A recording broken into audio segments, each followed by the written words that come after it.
Šiandien žiniose matysite: daugėja legaliai dirbančių kalėdų senelių, kūčių vakaro tradicijos. Panevėžio mieste ir rajone šiemet palyginti su praėjusiais metais daugėja kalėdų senelių, nenorinčių turėti nemalonumų su valstybinė mokesčių inspekcija. Panevėžio apskrities valstybinės mokesčių inspekcijos mokestinių prievolių departamento direktoriaus pavaduotojo Stepono Zeniausko teigimu, legaliai užsiimti kalėdų senelio veiklą gyventojai gali dviem būdais – įsigiję verslo liudijimą arba įregistravę individualią veiklą. Kadangi ši veikla yra sezoninė ir trunka labai trumpai, tai kalėdų seneliams paprašiau įsigyti verslo liudijimą, sumokant nustatyto dydžio fiksuotą pajamų mokestį. Kalėdų senelio paslaugas gyventojai gali teikti tiek gyventojam, tiek įmonėm.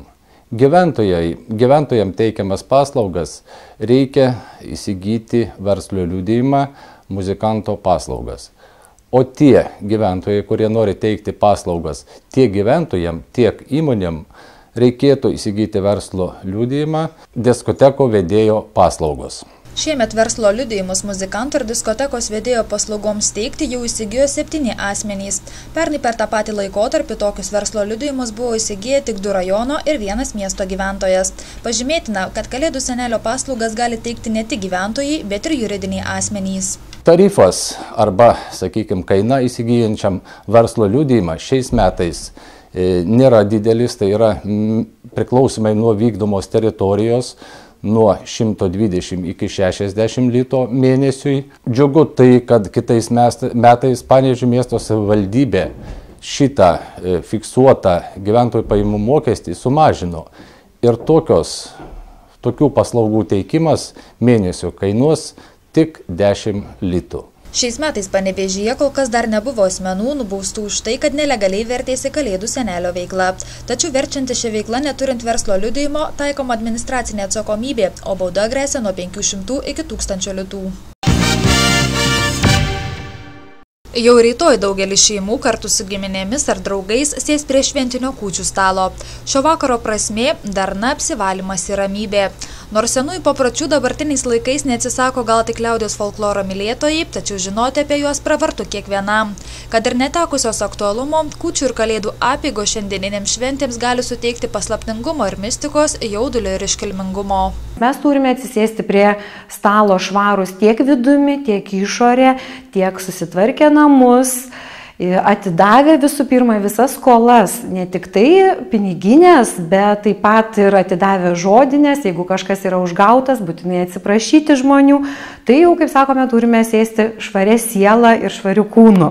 Be abejo, anksčiau žmonės visi prausdavosi ir būtent tą dieną prieš stalo užsėdimą paskutinis veiksmas būdavo pirtis. Anuomet 12 kūčių patiekalų simbolizavo 12 mėnesių.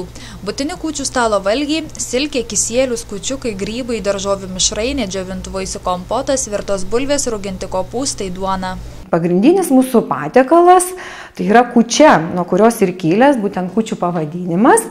Ir kaip mes žinome, per kūčias negalima valgyti mėsiško. Už tai kūčia ir atspindi tą visą mūsų tokį archaišką senovinį maistą, kai yra ruošiama iš grūdų, kviečių, miežių, pupų ir kitų grūdų augalinių kultūrų, kurie yra maišomi arba su medumi, arba su aguonpieniu. Tai jau toks pagrindinis mūsų valgis. Taip pat ant stalo visą laiką būna duona. Ir ta duona tokį turi apeiginį vaidmenį, kadangi sušvytus danguje vakariniai žvaigždžiai, visi sėdame prie papuošto stalo, paruošto.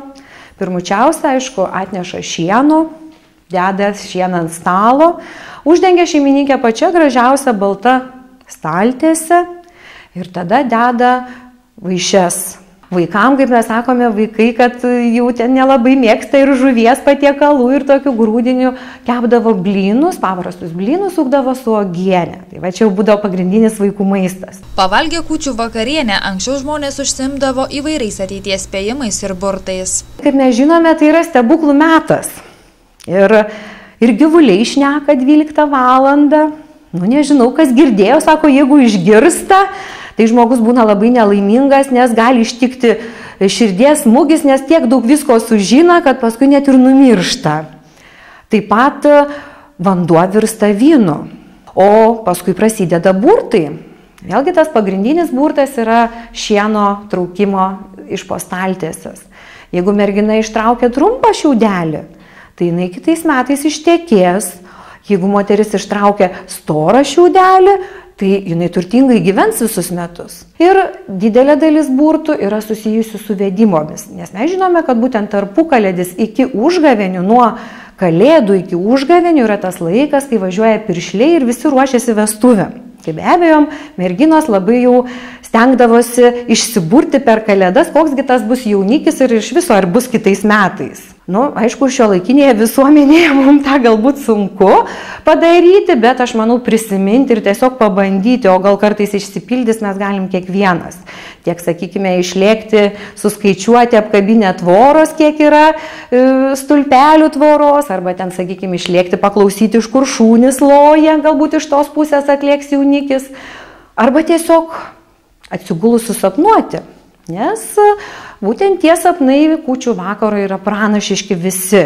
Panevėžio kraštotyros muziejaus etnokultūros skyriaus vedėja primena, kad kūčių vakarienės metu nevalia pamiršti ir mirusiųjų, nes tikėta, kad mirusieji gyviems gali padėti visose gyvenimo srityse, jei tik tinkamai paprašysi, o kūčios yra tas metas, kai žodis virsta kūnu. Dėl to ant kūčių stalo būdavo dedama lėkštė ir anapilin išėjusiems šeimos nariams. Jeigu žmogus yra išėjęs iš šeimos tais metais, jam būtinai yra statoma kėdė, dedama lėkštė. O šiaip visa vakarienė tai irgi yra skirta susitikti su vėlėmis, su mūsų protėviais, ir pavalgius vakarienę mes nenurenkame, nenukraustome stalo, kadangi yra tikime, kad ateis vėlės kartu su mumis pavakarieniauti. Po kūčių nakties prasideda gražiausias kalėdų rytas. Tikėta, kad jei kalėdų rytą lyja, tais metais karvės duos daug pieno, o jei rytas giedras, bus geri metai.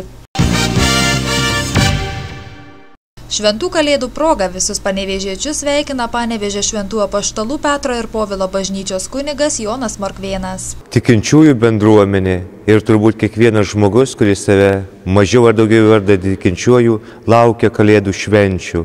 Kalėdų, kurios pirmiausia yra Dievo dovana žmogui, meilės dovana, kada Dievas tampa žmogumi, tuo parodymas, kad ir meilė žmogui yra be galo brangi ir kad žmogus yra sukurtas iš meilės Dievui ir žmogui. Tad ši šventė pirmiausia ir tampa vilties džiugesiu, kada kiekvienas nori iš naujo atrasti sugyvenimą, artumą, nori atsiprašyti ir atleisti, kad viltis būtų. Taigi pirmiausia, kalėdos yra žmogui vilties, tikėjimo ir meilės šventė ir tikrosios bendrystės tarp savo artimųjų šeimų.